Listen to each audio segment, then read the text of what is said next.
Buenas tardes, bienvenidos una vez más a Casting Strategies. Me quito las gafas porque no me gusta nada. Este vídeo vamos a hablar sobre cómo se van a comportar los mercados en 2020. Venimos de un 2019 en la que todos los activos se han comportado excelentemente bien. Veníamos de un 2018 en la que todos los activos se habían comportado especialmente mal. Y entonces, ¿qué podemos esperar para 2020? ¿Qué va a pasar? ¿Qué va a pasar con la renta fija? ¿Qué va a pasar con la renta variable?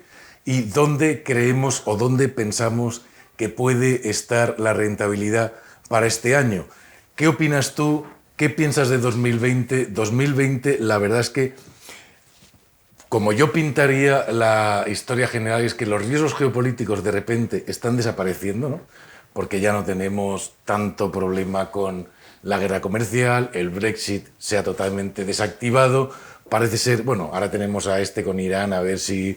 Pero bueno, las guerras Parece que nunca... siempre tienen que mantener algo ahí de tensión por si acaso en algún sitio para poder relanzarlo en cualquier momento. Pero las guerras no suelen ser un grave problema nunca para las bolsas, Para los mercados. Solo a corto plazo. Y entonces parece ser que geopolíticamente está todo muy tranquilo, pero se empieza a decir que si los mercados están muy caros, que si no va a haber posibilidad de rentabilidad. ¿Cómo lo ves tú? Luego te diré cómo lo veo yo. Y para arrancar esto, por ejemplo, en el tema de pues eso, la economía y qué esperas para la renta variable en este 2020. Pues lo primero es que no lo sé, no tengo ni idea. Porque yo creo que estamos en una especie de paradigma nuevo que está cambiando un poco y estamos demasiado acostumbrados a pensar en términos de lo que siempre ha ocurrido, o sea, de entender las cosas como siempre se han entendido.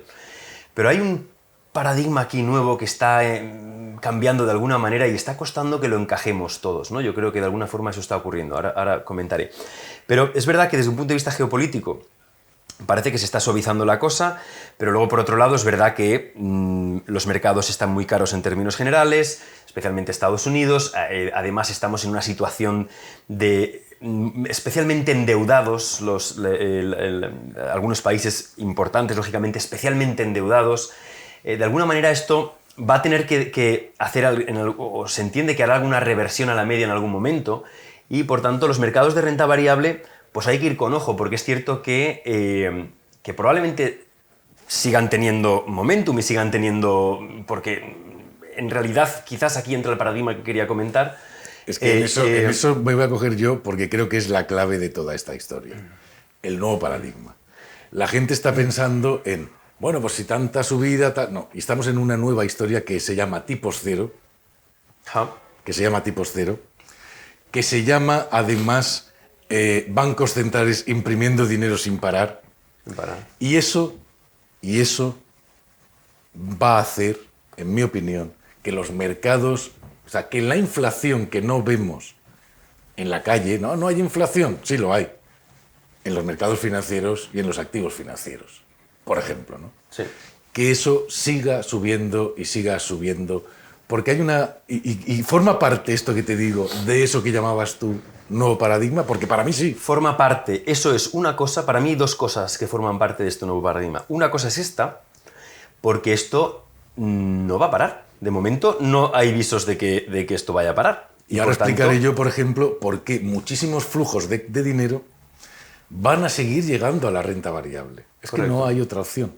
Pero quiero que continúes con tu idea del nuevo paradigma. Correcto, para mí ese era uno, y luego hay otro que quizás desde el 2007 aproximadamente, la generación de datos actual con la que trabajamos, prácticamente la explosión de generación de datos se inicia en el 2007.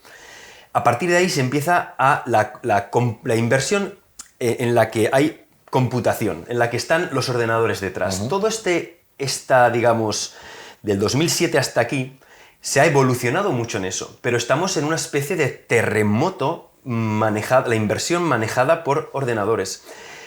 Muchísimos fondos quant que manejan cantidades estratosféricas, donde la inteligencia artificial está interviniendo en la gestión financiera, es uno de las verticales, uno de los sectores donde más evolución rápida está habiendo en este segmento.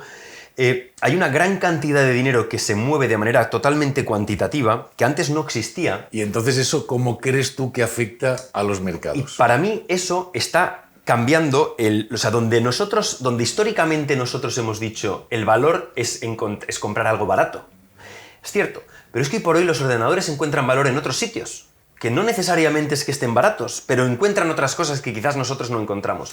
Luego. Y sucede que están posicionando, haciéndole allocate allí, en esos sitios, y por tanto esas acciones están subiendo mucho, o esos sectores o esos activos. Por ejemplo, hemos vuelto a ver al inicio de 2020 algo que yo considero que es una de las grandes tendencias que está viendo, que va a haber y que va a seguir, y es que la tecnología nuevamente está sacándole 6, 7 puntos a todo lo tradicional. Claro, exacto.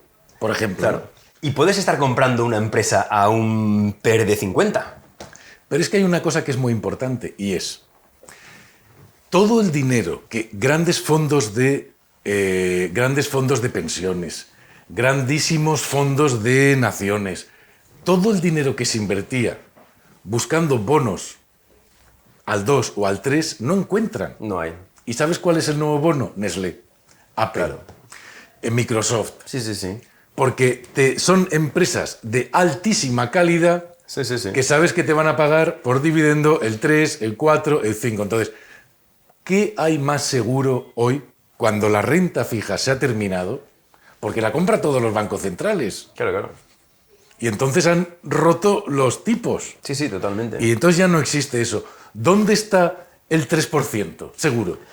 Bueno, Pues está en comprarse Nestlé. Claro, es que eso Entonces, mismo ¿qué ha está pasado? Que pasando. una empresa como Nestlé sube un 60% y dices, ¿esto qué locura es? Si esta empresa no va a ganar más. Claro, claro. No, es que tiene otros valores, como dices exacto, tú. efectivamente, hay otro valor. Hay otro valor Claro. que no es el value investing, Exacto. famoso de compro barato y tal Exacto. cual. Es que eso lleva, de hecho, mucho tiempo que está siendo muy complejo, ¿no? Y que lo va a seguir siendo. Claro, y lo va a seguir. Hay que cambiar ese paradigma, porque si nos quedamos porque esto, el mundo va evolucionando y va cambiando, y hay ciertos momentos que entran cosas que son totalmente disruptivas. Precisamente en eso es la otra cosa que tú estás diciendo que me parece tremendamente interesante, y es la tecnología en la inversión, pero es la tecnología en todo. En todo, en todo. El otro día estaba hablando con alguien sobre el mundo financiero y decía, es que no sabemos cómo van a ser los bancos en 10 años.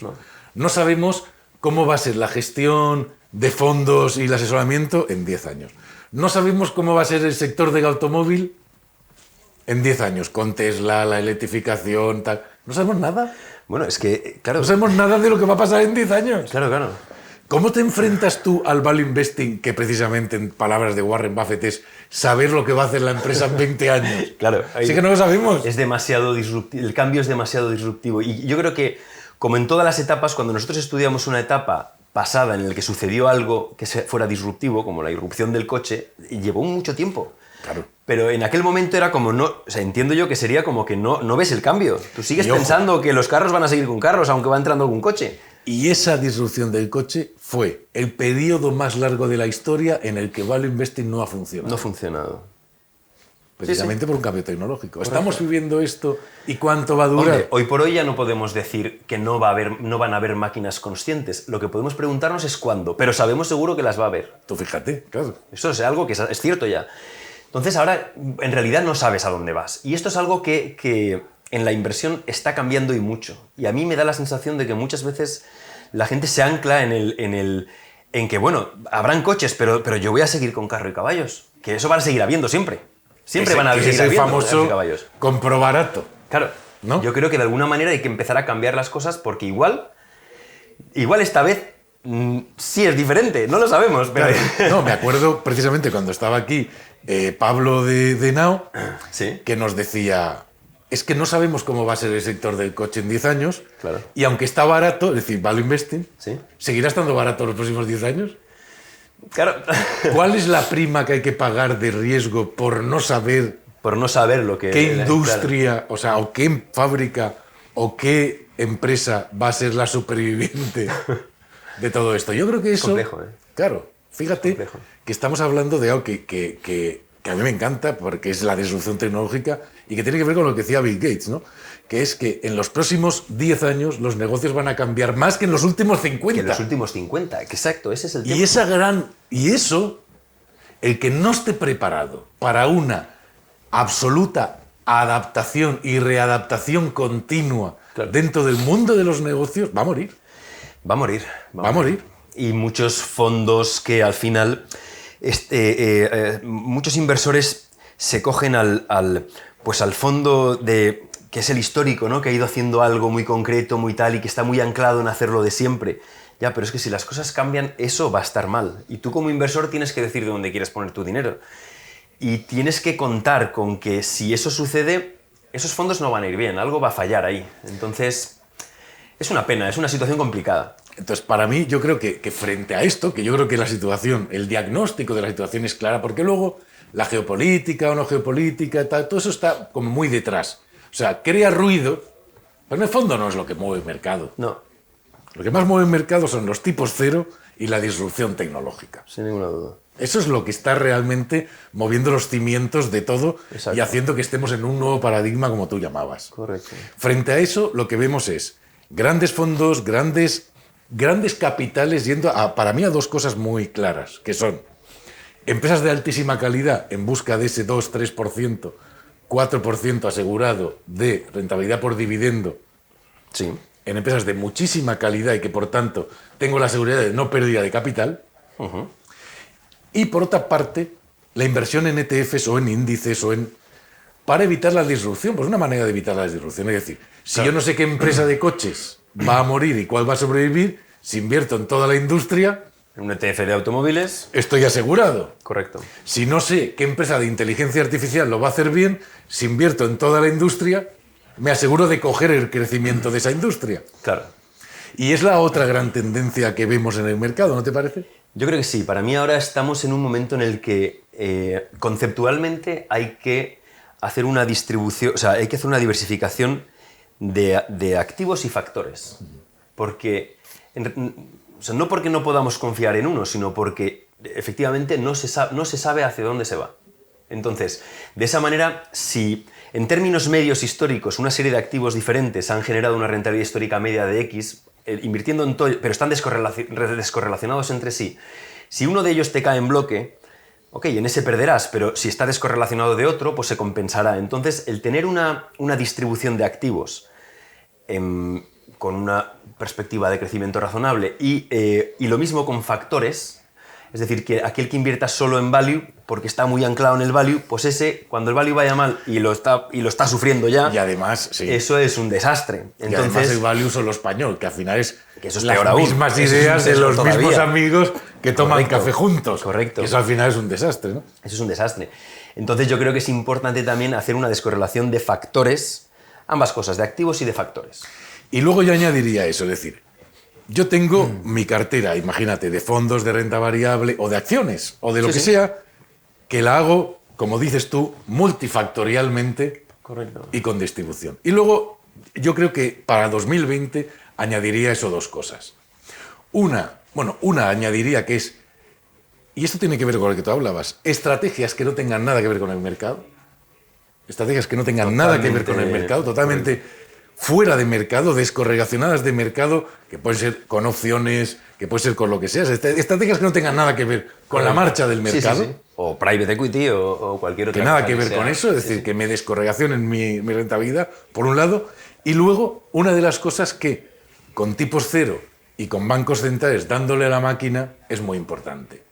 Y es la protección en oro de una parte de la cartera. Es decir, ya lo hemos visto en 2019, cómo el oro se ha comportado muy bien, pero es que es normal. Es decir, cuando la Fed nuevamente está ampliando su balance, claro, cuando el Banco Central Europeo compra todos los bonos que se emiten en la Unión Europea, claro, todos, cuando eso no va a acabar, claro, lo estamos viendo en la desvalorización de las monedas. Sí. Hoy en día no vemos que las monedas cambien unas contra otras, precisamente porque todas hacen lo mismo. Todas hacen lo mismo. Imprimir a tope. Claro. Lo que sí vemos es que nuestro dinero cada vez vale menos. Cada vez vale menos. Y si no, que vayan a comprar una casa. Sí, vete a comprar una casa ahora o hace 5 años. Nada que ver, ¿no? Nada que ver. Entonces, una inversión en oro sí nos protege de esa pérdida de valor.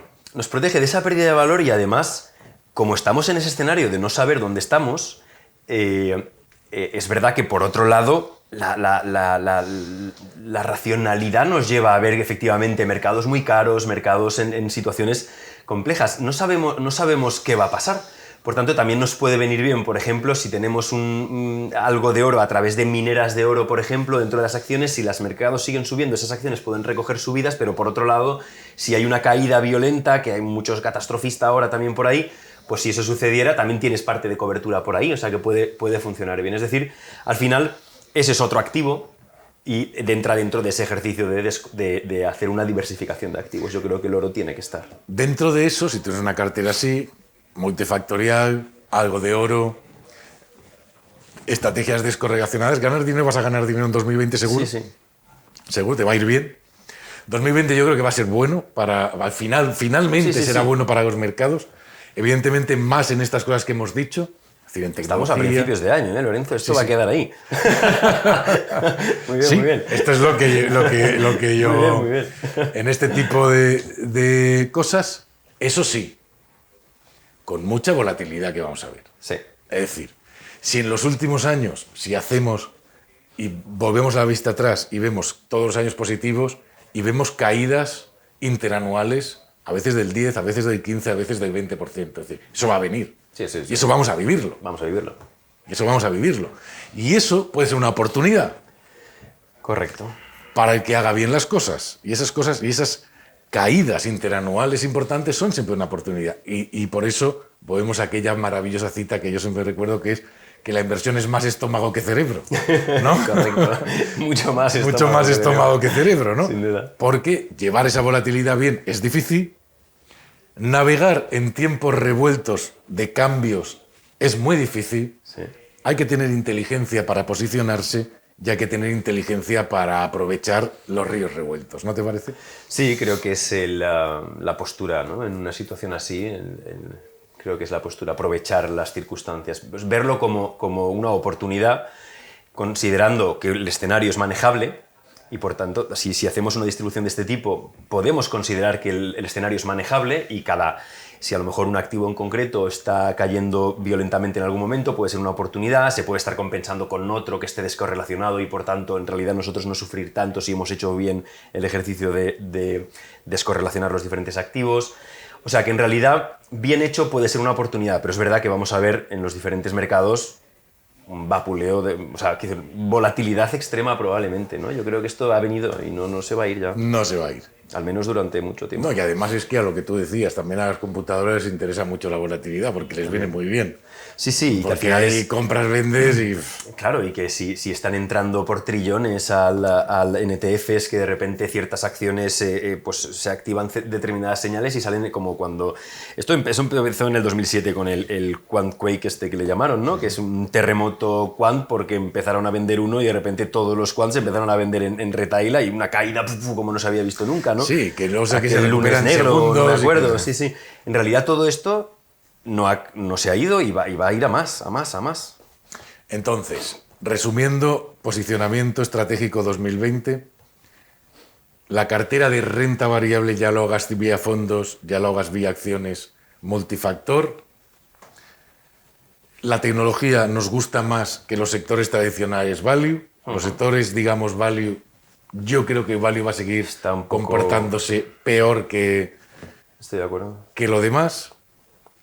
Estrategias descorrelacionadas, ya sea en el mercado vía opciones, ya sea fuera de mercado vía private equity y todo eso, donde ahora, ojo, hay grandísimas oportunidades porque los tipos cero, y esto lo dejo así porque los tipos cero también están haciendo una cosa, y es que mucho dinero está yendo a la economía real. Claro, exacto. Mucho dinero está yendo a la economía real y se están levantando nuevos negocios Sí, sí. disruptivos Sí, sí, sí.